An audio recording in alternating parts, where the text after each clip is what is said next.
디모데전서 1장입니다. 디모데전서는 사도 바울이 에베소에 머물게 한 디모데라는 사역자에게 보낸 편지입니다.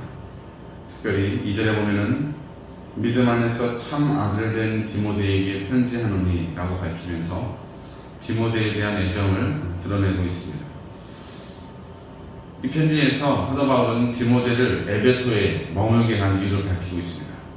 에베소에 그릇된 교훈을 가르치는 자들이 있었는데 그걸 하지 못하게 하기 위해서, 그리고 올바른 믿음을 가르치게 하기 위해서 거기 두었다고 밝히고 있습니다. 그래서 두 가지 얘기를 하고 있는데, 하나는 신화와 신화와 끝없는 족보에 몰두하지 못하게 하는 것. 이게 헬라적인 배경에서는 신화고 유대적인 배경에서는 끝없는 족보예요. 우리 그리스 로마 신화 있잖아요. 그렇죠? 신화, 거짓된 얘기, 허황된 얘기, 꾸며낸 얘기에 마음을 뺏겨서 그것으로, 유대의 배경을 가지고 있는 사람들은 확인되지도 않고 밝혀지지도 않은 이야기를 거슬러 올라가서 자기 조상들과 연결시키고 허황된 거짓말을 꾸며내는 말. 이게 그래서 그것에 빠져서 너무 몰두하게 되면 신앙적인 것에서 벗어나게 되고, 또 그것이 어떤 신앙적인 내용을 일부 포함하고 있다고 하더라도 그것은 우리 믿음에 도움이 되는 게 아니라 어떻게 만든다고요? 변론을 만들어서 그냥 논쟁만 일으킬 뿐이지 실제로 우리 믿음에는 도움이 되지 않는다고 말씀하고 있는 거예요. 두 번째는 율법에 대한 얘기입니다.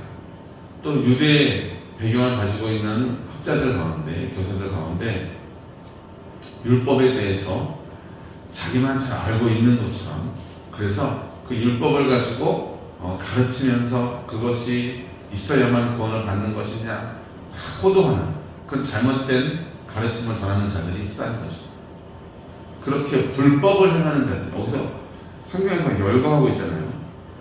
율법은 어떤 자들을 위한 거예요? 범죄하는 자들을 막기 위해서예요.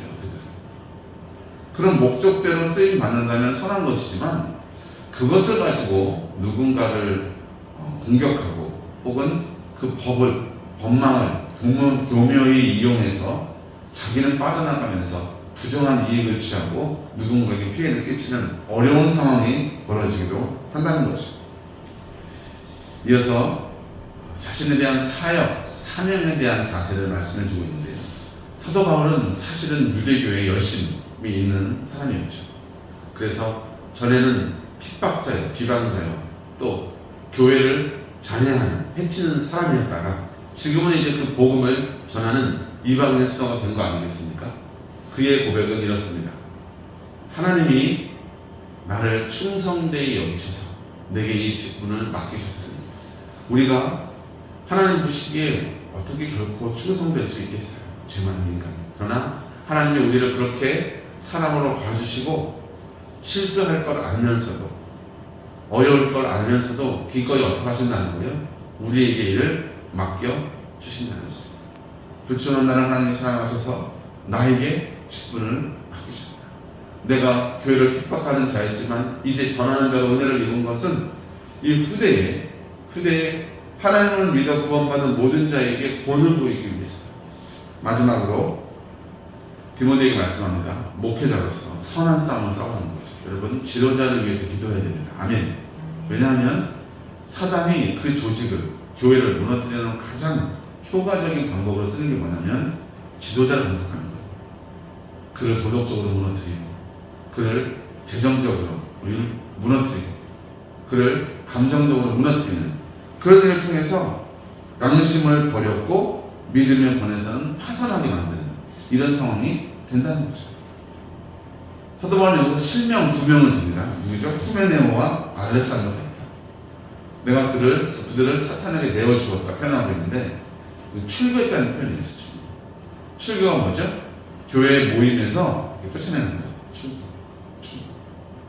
근데 그렇게 한 것은 그들이 지금 사도 바울이 지적하고 있는 이 내용들을 다 범하면서 악한 일을 멈추지 않고 권면과 훈계를 듣지 않으니까 어떻게 최종적으로 이 전에 많은 과정들이 있었겠죠. 근데 그게 다 소용없으니까 최종적인 단계가 뭐예요? 숭배죠. 그러나 그것마저도 그들이 훈계를 받아 교회 안에서 하나님과 예배를, 교회를 모욕하고 모독하는 그런 죄를 계속 짓지 못하게 하기 위해서 그들을 내보냈다 말씀하고 있는 것입니다. 믿음으로 오늘도 승리하는 복된 하루가 되시길 주의 이름으로 축복합니다. 아멘. 기도하겠습니다.